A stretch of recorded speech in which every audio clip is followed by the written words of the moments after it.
안녕하십니까. 오늘부터 우리가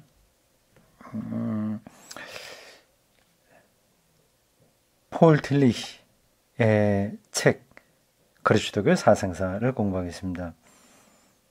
이게 굉장히 내용적으로 방대합니다. 강행군이에요. 우리 공부가 강행군입니다.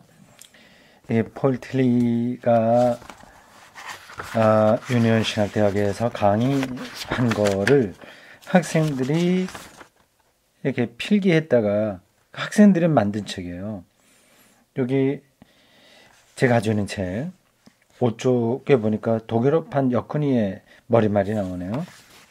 거기에 이런 얘기가 있습니다. 처음 시작이 이렇습니다.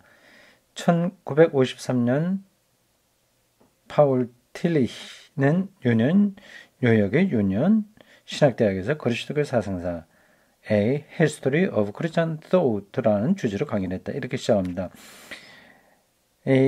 폴 틸리히, 여기 번역책에는 파울 틸리히 이렇게 되어 있죠. 파울은 이제 독일 발음이에요. 독일에 있을 때는 파울이라고 보통 말 파울루스거든요. 독일어로는 파울루스. 그러니까 영어 이름으로 폴이에요. P-A-U-L. P-A-U-L이라고 하는 이름이 독일어로는 없습니다. 파울루스예요. 그러니까 이 사람이 2차 세계대전 그 히틀러 치하가 시작할 때 언제쯤인지 정확히 모르겠습니다만 미국으로 가죠. 초청받고 거기 가서 교수를 합니다. 그래서 이름을 P-A-U-L 요걸 이렇게 바꾼 것 같아요. 그래서 그 폴이라고 영어 발음합니다. 폴 틸리히요. 그때 2차 세계대전 그 즈음이죠. 히틀러 나치즘이 극성을 부리고 있을 때 많은 독일 학자들이 영국이나 미국으로 갔습니다. 그 유명한 보네퍼도 미국에 갔다가 위험하니까 독일 돌아가지 말고 여기 있어라 하는 그 동료 교수들의 만류를 뿌리치고 독일로 돌아왔죠. 그래서 결국 히틀러 암살단에 들어가서 활동하다가 끝나기 한두 해 전인가 체포당해서 재판받고 사형당했습니다. 아깝죠. 그분이 좀 오래 살았으면 좋았을 텐데 그렇게 40살이 채 되지 못한 나이로 39살로 기억합니다. 죽었습니다. 폴 틸리히는 독일로 돌아오지 않고 거기 머물렀어요. 근데 보네프하고 폴 틸리가 미국으로 간 게 뭐 언제쯤인지 제가 지금 그 자료를 조사해 보지 않았어요. 잘 모르겠어요. 그리고 폴 틸리가 왜 거기에 남게 되는지, 돌아올 생각을 하지 않고 그렇게 초청을 받아서 간 건지, 보네프는 잠시 초청받아서 갔다가 돌아올 생각을 했는데, 말리는 거를 뿌리치고 돌아온 거거든요. 두 사람 경우가 다를 겁니다. 어쨌든, 1953년도 유년신학대학에서 한 강의예요. 요게 하나고요. 그 다음에 연달아서 또 19세기, 20세기 프로테스타 사상사 이렇게 나와 있습니다. 이게 연속 강의예요. 요거는 보니까 옹기니의 이 머릿말을 보니까 이렇게 되어 있네요. 이 책은 틸리히의 Perspective on 19th and 20th Century Protestant Theology 를 옮긴 것이다. 이렇게 되어 있습니다. 틸리히는 그가 죽기 이태 전, 그러니까 1963년 학년도 봄학기에 시카고 대학교 신학대학에서 19세기, 20세기 프로테스탄트 신학이라는 주제로 강의했다. 죽기 2년 전까지 강의를 했네요. 참 대단한 학자죠. 위대한 학자들은 죽기 전까지 글 쓰고 강의하고 하는 것을 그치지 않습니다. 이 두 권을 우리가 공부하려고 합니다. 일단은 그리스도교 사상사를 합니다. 이거는 원식 기독교 처음서부터 종교개혁 직후까지를 총망라한 기독교 교리에 대한 해명입니다. 그리스도교 사상사 이렇게 되어 있지만 교리사 이렇게 말을 해도 좋아요. 방대하죠.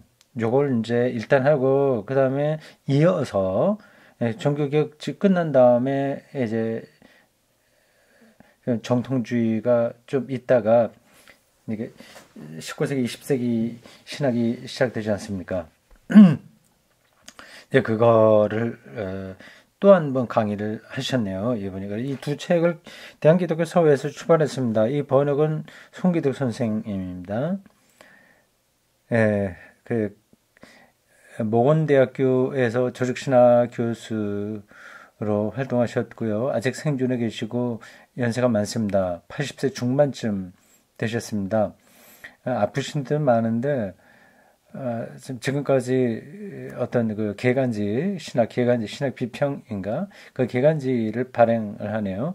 최근에 온 그 신학 비평에 보니까 이번 나오는 것으로 자기는 손을 놓겠다, 힘들다, 그렇게 말씀하셨네요. 제가 그분의 설교에 대한 비평도 제가 했습니다. 좀 좋게 봤죠. 인간론에 입각한 해방신학적이고 동양신학적인 설교였습니다. 그분이 번역을 하셨어요. 이 번역은 전반적으로 괜찮은 것 같습니다. 자, 우리가 이제 언제까지 요 첫 번권을 끝낼 수 있을지 모르겠습니다. 전혀 그 감을 잡을 수가 없어요.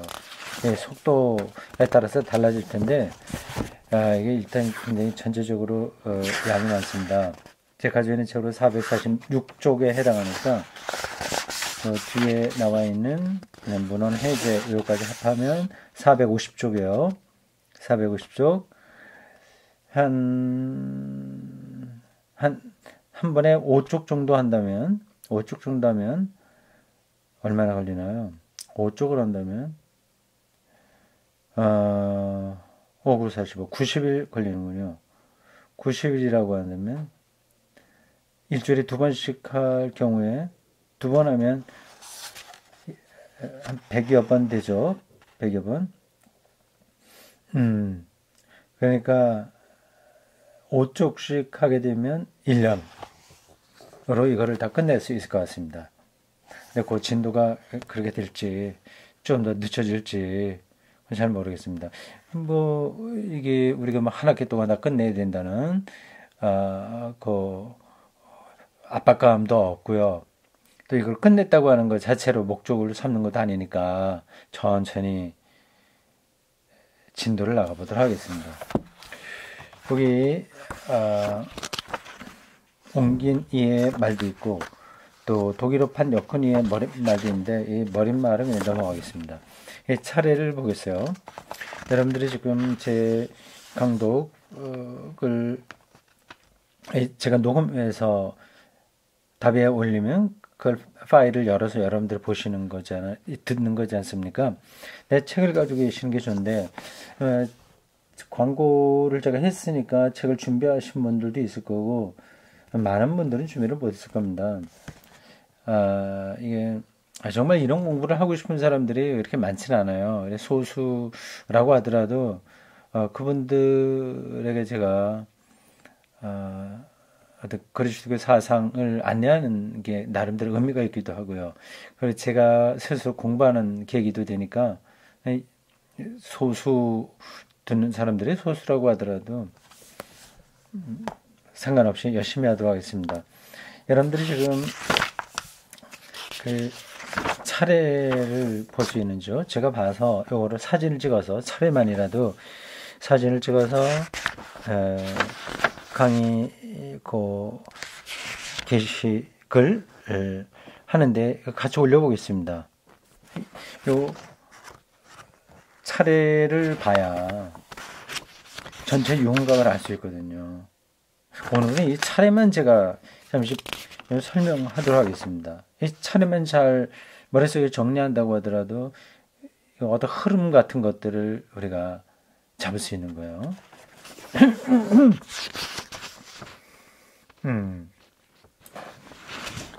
자, 이 차례 보면 머릿말이 있습니다.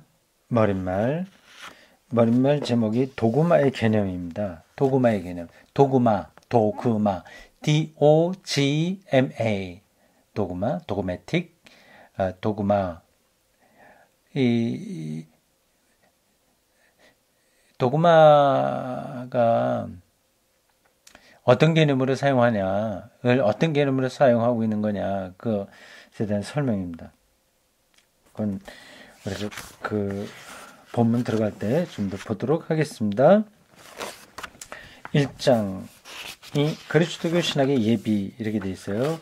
이 전체가 몇 장이 있나요? 봅시다. 7장까지 있군요. 7장 머릿말 있고 그걸 접어놓은 다음 1장부터 7장까지 있습니다. 1장은 그리스도교 신학의 준비 예비예요. 기독교 신학에 출발하게 된 어떤 모판 그런 게 뭐냐를 얘기하는 거죠. 여기 보면 제1장 그리스도교 신학의 예비에 6항목에 나옵니다. 6항목. 1번이 카이로스예요. 카이로스. 이 크로노스하고 상반되는 개념이죠. 시간이라고 하는 뜻입니다. 카이로스, 크로노스 똑같이 시간이라고 하는 건데 의미가 다르죠. 헬라어로 의미가 다릅니다. 그런 것들을 설명하고 있어요.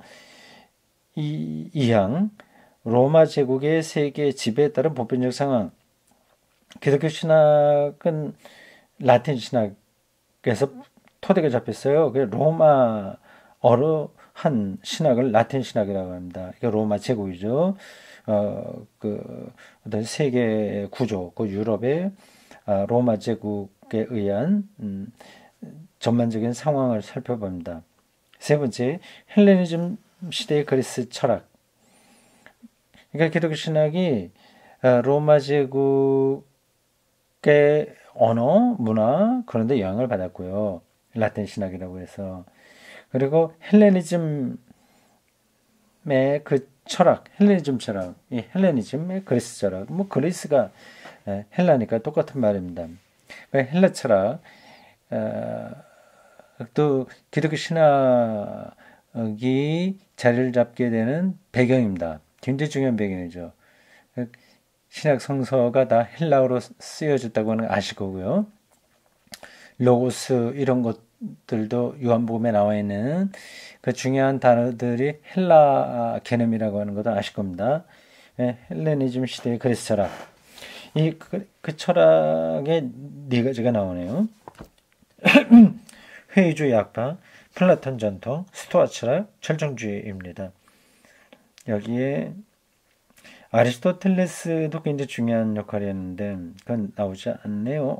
아니면 다른 항목에 들어가 있는 건가요? 어쨌든 헬레니즘 시대의 그리스 철학이 있습니다. 다음에 4번 헬레니즘 시대의 유대교 성서 중간시대. 5번째 신비주의와 미리종교. 6번째 사도교부. 이런 항목들이 제 1장 그리스도교 신학의 준비에 해당합니다. 요거만 생각한다고 하더라도 기독교 신학이 굉장히 그 배경, 뿌리가 넓다고 하는 걸 알 수 있겠죠. 어떤 골방에 앉아서 기도 많이 해갖고 기독교 신학과 신앙이 생긴 게 아니라 그 당시 세계 시대 정신, 사상, 문화와 부단히 접촉하고 영향받고 영향 주고 그렇게 기독교 신학이 자라왔습니다. 그러니까 어떤 그 온실에서 자란 화초가 아니라 야생초죠. 들판에서 온갖 바람, 비바람 그런 거 투쟁하면서 기독교 신학이 꿋꿋하게 성장했습니다. 대단한 거죠. 지금은 우리가 기독교 이걸 이미 세계 종교가 돼서 당연히 괜찮지 이렇게 생각할지 모르지만 처음 시작할 때는 아주 미약했습니다. 지금 우리가 보는 아주 사이비 종파들 힘도 없는 그런 것하고는 마찬가지의 위치였죠. 자, 2장 학문으로서의 신학의 시작. 학문으로서의 신학이 시작. 본격적으로 학문, 음, 으로 신학이 시작. 그러니까 그 전에는 학문이 아니라 그냥 믿음이었었던 거죠. 예수 그리스도에 대한 전적인 신뢰, 그에 대한 부활 경험, 그런 것을 밑바탕으로 했는데, 이제, 하나의 소중파의 특징을 가지고 있었던 거죠. 그러니까 그거는 세계의 언어로 자기를 변증할 필요가 없는 거예요. 자기들의 믿음만 확실하면 됐습니다. 그런데 기독교 신학은 이제 그걸 뛰쳐넘어서 세계와 보편적 대화를 해야 되는 거예요. 근데 학문이 되지 않으면 안 되는 겁니다. 그러니까 논리적으로 자기를 설명하지 않으면 세계 종교가 될 수 없어요. 그래서 이제 2장에서 이제 그걸 다루고 있는 거죠. 본격적으로 어떻게 학문으로서의 신학이 토대를 잡혔냐는 거죠. 이게 굉장히 요 부분이 중요합니다. 이 교부들이 한 작업들이거든요. 이게 8가지 항목이 거기 나옵니다. 8가지만 그냥 순서대로 읽어보겠습니다. 변증론자들 1번 변증론자들 2번 영지주의의 위험성과 반영지주의 교부들에 의한 극복. 영지주의제가 여러 번 얘기했죠. 그걸 이제 이번 공부에서 정확하게 우리가 좀 정리하도록 하겠습니다. 3번 반영지주의 교부들이, 여긴 반은 반쪽이라고 하는 게 아니라 반대한다는 뜻이 안티라고 하는 거예요. 안티 노스티스틱 뭐 그런 거죠. 반영지주의적 교부들이 내놓은 새로운 교설. 거기서 이제 삼위일체 이런 게 나옵니다. 4번 알렉산드리아 학파. 알렉산드리아 학파. 참 이집트 북부, 아프리카 북부에 있어 알렉산드리아라고 하는 그 도시가 옛날에 대단했거든요. 거기에 기독교 신학도 중요한 학파가 거기서 형성됐습니다. 5번 로고스 그리스도론에 대한 반동. 로고스 그리스도론, 이게 요한복음 1장에 나온 이야기입니다. 로고스, 태초에 말씀이 계시니라, 뭐 그렇게 나가잖아요. 말씀이 이제 육신이 되었다, 그런 거죠. 이게 로고스 그리스도론이에요. 로고스 크리스톨로지. 이것에 대한 반동, 그걸 이제 반대하는 거예요. 그렇죠. 그게 조금 너무 사변적이죠. 로고스 그리스도론은 너무 철학적이죠. 그걸 반대하는 사람들이 있었는데, 어떤 거냐 좀 보면 되겠습니다. 이게 지금 여러 가지 기독교를 비판하는 소리들이지 않습니까? 그런 것들이 사실은 옛날에 다 있었던 거예요. 다 있었습니다. 근데 그걸 뚫고 기독교가 살아남은 거예요. 그러니까 그러한 과거에 있었던 것들을 우리가 알기만 하면 오늘날 반기독교적으로 비판하는 소리들에 대해서 겁낼 게 없어요. 이미 다 있었던 것들입니다. 그러니까 로고스 그리스도론을 반대한 사람들이 있었죠. 6번 삼위일체론을 둘러싼 논쟁. 이것도 중요한 공부입니다. 오리게네스, 아리우스, 니케아 회의 이런 게 쭉쭉 나오네요. 7번 그리스도론 논쟁. 그리스도론 논쟁. 기독의 핵심이죠. 그리스도론은요. 여기에 여러 학자들과 학파와 그리고 공유의 것들이 나옵니다. 컨실이라고 세계교회의 주교들 회의를 이게 공의회라고 합니다. 컨실. 여기서 중요한 교리가 다 결정됐습니다. 8번 거짓 디오니소스 아레오파 기타. 요건 제가 그 본문에 들어가서 좀 설명해야 되겠네요. 지금 말은 많이 들었는데 지금 정리는 되지 못했습니다. 제 머릿속에 아직 정리가 되지 못했어요. 자, 2장에서 이러한 것들을 다뤄서 신학이 학문으로서 자리를 잡게 된 과정을 공부하게 됩니다. 어떻습니까? 지금 짤막하게 얘기했는데 좀 복잡하죠? 골치 아프죠? 일반 교회 생활에서는 듣도 보도 못하는 그런 이야기들이 많이 나올 겁니다. 근데 그래도 이 공부가, 우리 기독교 신앙이 깊어지는데 대단히 중요해요. 건강해지는데 대단히 중요합니다. 3장. 서방 그리스도교적 사고의 발전 이렇게 됐습니다. 서방 그리스도교. 그래서 서방이라고 하면 그럼 동방도 있다고 하는 거죠. 그러니까 동방교회, 서방교회가 있어요. 그래서 서방교회는 로마 교회요. 지금 로마 가톨릭 교회를 얘기합니다. 동방교회는 그리스 요. 그리스하고 거기가 어디입니까? 동로마의 수도 콘스탄티노플이죠. 콘스탄티노플. 거기하고 동로마, 그게 동로마 수도예요. 서로마 수도는 로마고요. 두 개 계속 서로 갈등이 있었습니다. 교회도 그랬어요. 교회도 동로마인 콘스탄티노플에 있었던 교회 대표 교회가 소피아 성당 교회당일 겁니다. 동방교회 대표 교회죠. 그 로마에 있는 바티칸 이 교회가 서로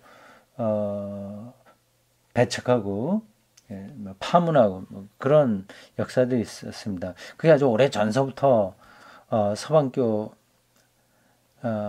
동방교 그런 차이가 있었던 거죠. 예, 잠깐만요. 어디 잠깐만 기다렸어요.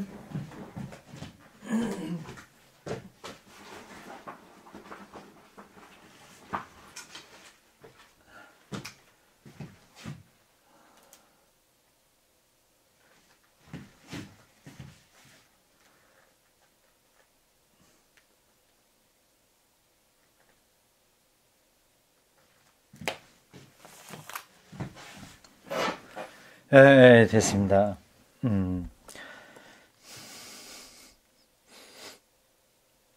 근데 여기 우리가 지금 바로 얘기한 제 3장 여기서 서방의 그리스도교적 사고의 발전 여기서는 동방교회 서방교회의 어떤 논쟁 그거보다는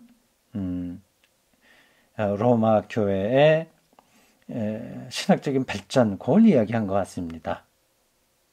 예, 그 항목이 그렇게 나오네요. 터툴리아누스, 키프리아누스, 어거스틴에 대해서 많이 나오네요.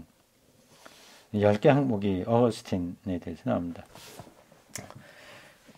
네, 우리 책에는 아우스티누스 이렇게 되어 있습니다.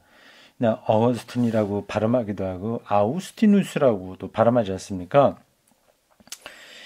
이 발음의 차이는 한쪽은 영어식으로 발음한 거고요. 다른 한쪽은 라틴어식으로 발음한 겁니다. 아우스티누스, 이거 라틴어 발음이죠. 어느 쪽으로 해도 따뜻합니다. 자, 4장 중세교회입니다. 중세. 중세는 보통 이제 암흑의 시대 뭐 얘기하잖아요. 뭐 교황이 너무 억압적이라서 좀 죽었다. 악음이다 얘기했는데 사실 그렇지 않습니다. 그때에도 위대한 사상가들은 많이 있어요. 인간의 역사에서 어느 한 부분이라도 그렇게 발전이 없습니다. 좀 더 위대한 인물들이 많이 나온 그 시기는 있지만 그러나 전반적으로 보면 어느 때나 다 그런 사람들이 있었습니다. 중세교회 이게 이제 13세기까지네요. 어거스틴 이후로 그러니까 어거스틴이 4세기에서 5세기사 활동했잖아요. 그러니까 6세기에서부터 여기 13세기까지 보통 중세기라고 하는데 그때 교회가 어떻게 사상적으로 발전했냐, 교리가 어떻게 변화됐냐 그걸 얘기하고 있습니다. 어스틴까지가 일단락되는 거예요. 교부들 신학이 완성됩니다. 5세기까지. 삼위일체도 그렇고요. 그래서 그까지를 초기 기독교 혹은 교부 시대라고 말할 수 있어요. 체계가 잡혀져요. 그 다음에 이제 체계가 잡혀지니까 그 다음에 딴소리 못하죠. 어스틴이라고 하는 위대한 사상가가 딱 버티고 있으니 다른 웬만한 사람이 나와서 다른 말 할 수 없는 거잖아요. 그래서 뭐 암흑시대라고 보통 얘기합니다. 중세교회 신학의 기본 여기도 7항목이 나오네요. 쭉 나옵니다. 스콜라주의 신학 나오고요. 6번에 보면 11세기, 12세기 중요 신학의 주요 대표자들 나옵니다. 칸타베리 안셀름이라고도 합니다. 알기 위해서라도 믿는다, 뭐 그런 얘기 한 사람 같습니다. 아벨라르, 베르나르, 성 비토르위고, 요아킴, 뭐 이런 사람입니다. 그리고 7번에서 7장목에서 13세기에 대한 이야기를 하네요. 13세기, 1200년대입니다. 여기에 보면 토마스 아퀴나스가 나와요. 윌리엄 오캄, 독일의 신비주의, 그리고 종교개혁의 전야 이런 제목으로 나오고 있습니다. 종교개혁의 어떤 배아 이런 것들이 13세기에 싹 떴다 그렇게 볼 수 있습니다. 5장 트렌트 공유회로부터 현재까지의 로마 카톨리시즘의 발전.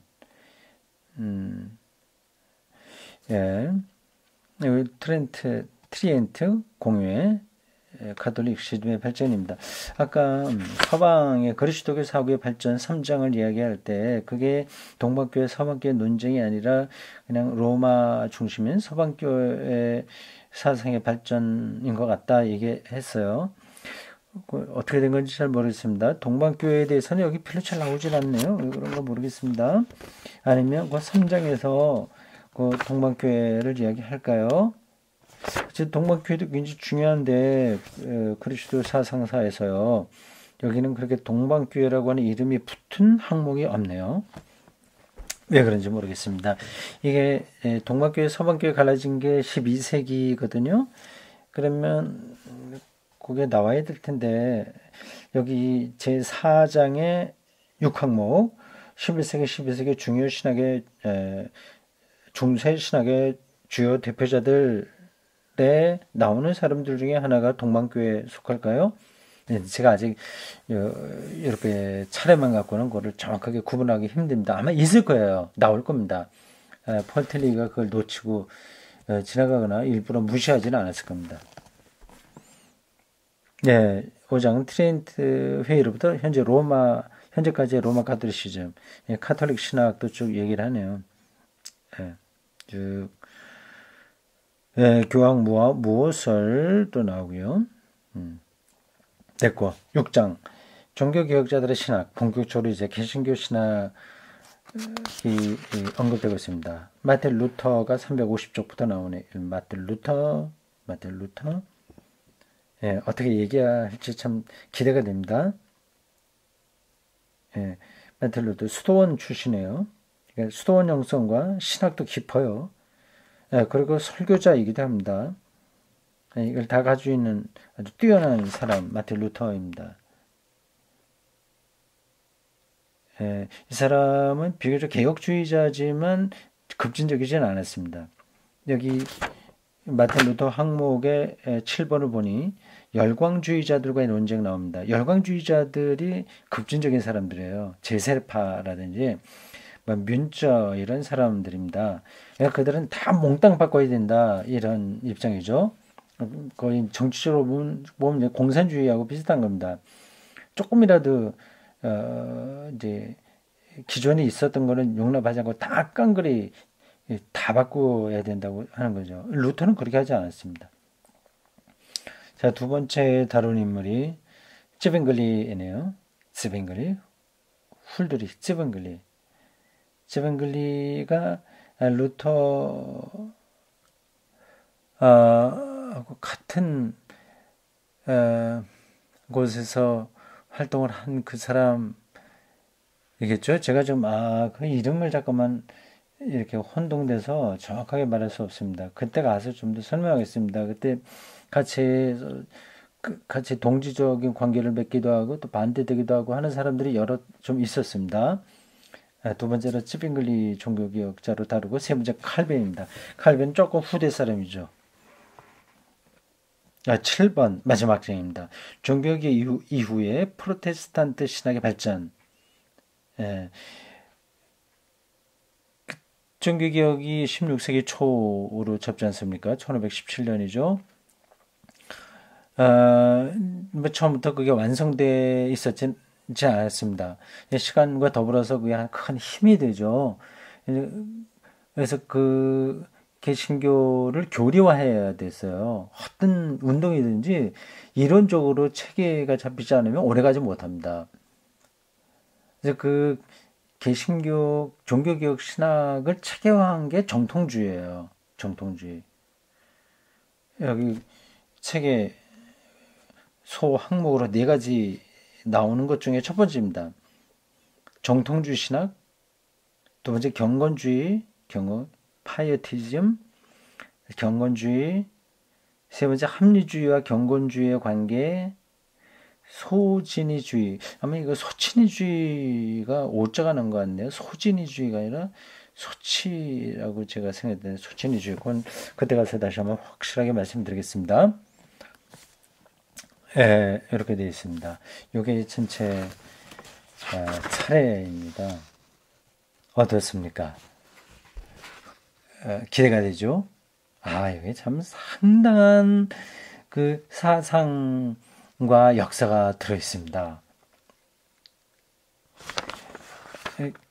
교회가 시작되면서 종교개혁 이후까지니까 자그마치 한 1700년 정도의 역사를 이 책이 다루고 있어요. 이게 뭐 다 다룬 건 아니겠죠. 이 안에 그 이후에도 얼마나 더 많은 학자와 사상들이 있었겠습니까? 그러나 중요한 거는 다 망라된 거죠. 예, 오늘은 여기까지 일단 차례를 보는 걸로 하고 다음 시간에 본격적으로 머릿말 도구마의 개념 여기로 들어가겠습니다. 지금은 시간이 2017년 1월 제 달력을 봐야 되겠습니다. 1월 2일 월요일 저녁 9시 15분이네요. 앞으로 1년 동안 열심히 이 공부를 하겠습니다. 서로 격려하고 잘해가 봅시다. 고맙습니다.